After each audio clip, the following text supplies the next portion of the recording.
Ahora mismo tienes en el bolsillo más entretenimiento del que cualquier rey de la historia pudo soñar. Decenas de apps, miles de películas a un toque, un podcast para cada tema que ha existido jamás. Y aún así, en algún momento de hoy, te vas a aburrir. Detente en eso un segundo. Tienes el universo entero en la mano y tu cerebro sigue diciendo, esto no me alcanza.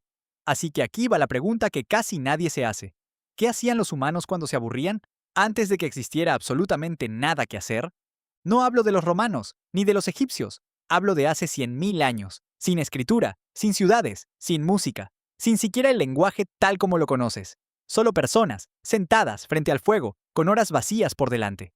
Y lo que hicieron con esas horas cambia todo lo que crees saber sobre la creatividad, sobre la religión y sobre por qué tu cerebro funciona como funciona. Pero antes hay que resolver algo. El aburrimiento siquiera existía hace tanto. ¿Cómo lo enfrentaron? ¿Y por qué eso debería importarte a ti, esta noche, con el teléfono apoyado sobre el pecho? Durante décadas, los investigadores dieron por hecho que nuestros ancestros no tenían tiempo de aburrirse. Cazar, recolectar, huir, levantar un refugio, sobrevivir a tiempo completo, sin pausa. La idea era lógica, y resultó estar equivocada. En 1966, el antropólogo Marshall Salins lanzó una idea que dio vuelta el tablero. Apoyándose en el trabajo de campo de Richard Lee entre los Yu-Hoansi, los llamados Pokung del desierto del Kalahari, uno de los últimos pueblos que aún vivía de la caza y la recolección, mostró algo incómodo. Esa gente trabajaba, en promedio, unas 15 a 20 horas a la semana. A la semana, no al día. El resto del tiempo descansaban, conversaban, no hacían nada en particular. Salins los llamó la sociedad opulenta original. No porque tuvieran cosas, porque tenían algo que tú casi no tienes hoy: tiempo libre. Montañas de tiempo libre. Así que la pregunta no es si los humanos antiguos se aburrían. La pregunta es, ¿qué hicieron con todo ese tiempo vacío? Y aquí está lo interesante. Lo primero que hicieron fue algo que, a primera vista, parece inútil. Se pusieron a fabricar cosas bonitas. En la cueva de Blombos, en la costa sur de Sudáfrica, los arqueólogos encontraron conchas diminutas de hace unos 75.000 años. Tenían un agujero perforado y restos de ocre rojo. No eran herramientas, no eran armas, no se comían. Eran cuentas, adornos, las primeras joyas. El equipo de Christopher Henshelwood, con los análisis del arqueólogo Francesco De Rico, documentó que alguien se sentó hace 75.000 años y, sin metal, sin taladro, sin nada, perforó esas conchas una por una. Piénsalo. Hacer eso tomaba horas, tal vez días. Una tarde larguísima raspando una concha con una piedra afilada. ¿Por qué hacerlo? Porque la única alternativa era mirar la pared de la cueva. La necesidad no inventó el arte, lo inventó el aburrimiento. Y no fueron los únicos. En 2008, en la cueva de Hohlfels, en el sur de Alemania, un equipo dirigido por el arqueólogo Nicholas Conrad desenterró una flauta. Estaba hecha con el hueso del ala de un buitre. Tenía 5 agujeros para los dedos. Unos 40.000 años de antigüedad. Léelo otra vez. Hace 40.000 años, antes de la agricultura, antes de cualquier ciudad, alguien tomó el hueso de un pájaro muerto y construyó un instrumento musical. No por necesidad, por una tarde libre. El arqueólogo Steven Mitten sostiene que la música pudo nacer incluso antes que el lenguaje complejo, que nuestro cerebro estaba afinado para el ritmo y la melodía antes de poder armar una frase entera. Y tiene sentido. El ritmo es reconocimiento de patrones, y reconocer patrones es exactamente lo que nos mantuvo vivos. Pero el aburrimiento no solo inventó el arte y la música, inventó algo mucho más poderoso. Inventó la imaginación, y esto es más profundo de lo que parece. No puedes aburrirte sin tener un concepto del tiempo. Para aburrirte, tu cerebro tiene que saber que este momento se está alargando demasiado, que algo distinto podría estar pasando, que existe un futuro, y que ese futuro podría ser mejor que el ahora. El aburrimiento es, en el fondo, la primera señal de un cerebro capaz de imaginar lo que todavía no existe. Un perro que espera a su dueño no se aburre, solo espera, no imagina otra vida posible, pero un humano sentado frente al fuego, sin nada que hacer, empieza a preguntarse, ¿y si mañana la cacería sale mal? ¿Qué habrá detrás de esa montaña? ¿A dónde vamos cuando morimos?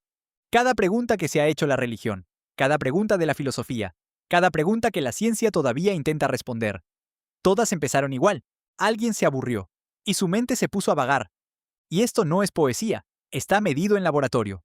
En un estudio firmado por la psicóloga Sandy Mann, junto a Rebecca Catman, pusieron a un grupo de personas a hacer la tarea más aburrida que pudieron diseñar: copiar números de una guía telefónica. Luego midieron su creatividad. El grupo aburrido superó con claridad a los demás. Porque cuando no recibe estímulos, el cerebro se ve obligado a generar los suyos. Y un cerebro a solas, consigo mismo, resulta ser una máquina extraordinaria. Pero faltaba lo más importante de todo. Cuando los humanos antiguos se aburrían, hacían una cosa más. Hablaban.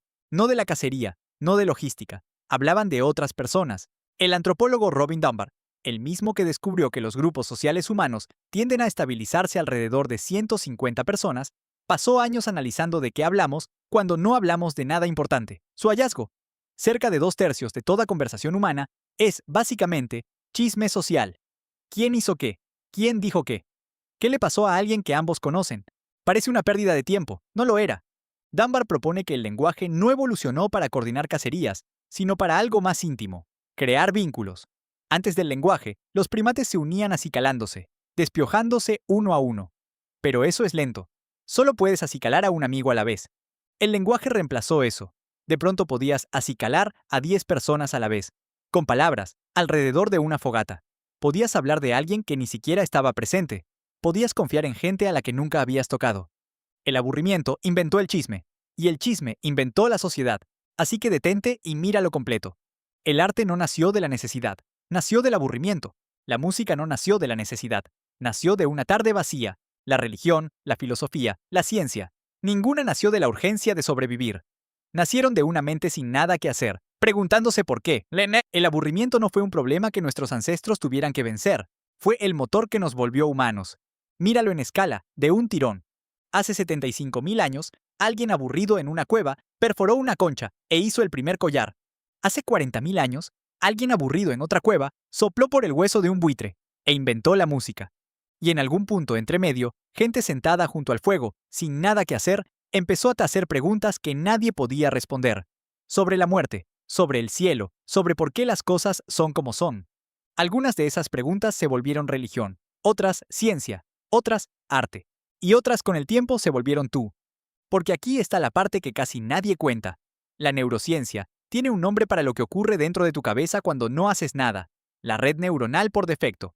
Es la red que se enciende justo cuando te aburres. Y es, casualmente, la misma que se asocia con la creatividad, la introspección y la empatía. Solo se enciende cuando le das silencio. Pasamos cientos de miles de años aprendiendo a llenar ese silencio con algo que valía la pena. Luego inventamos el teléfono que tienes en la mano, y llevamos años llenándolo con cualquier cosa.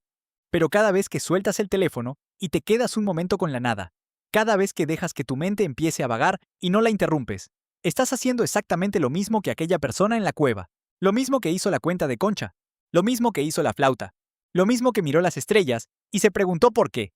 El aburrimiento no frenó a tus ancestros, los hizo humanos. Y si lo dejas, puede que esté haciendo lo mismo contigo ahora mismo.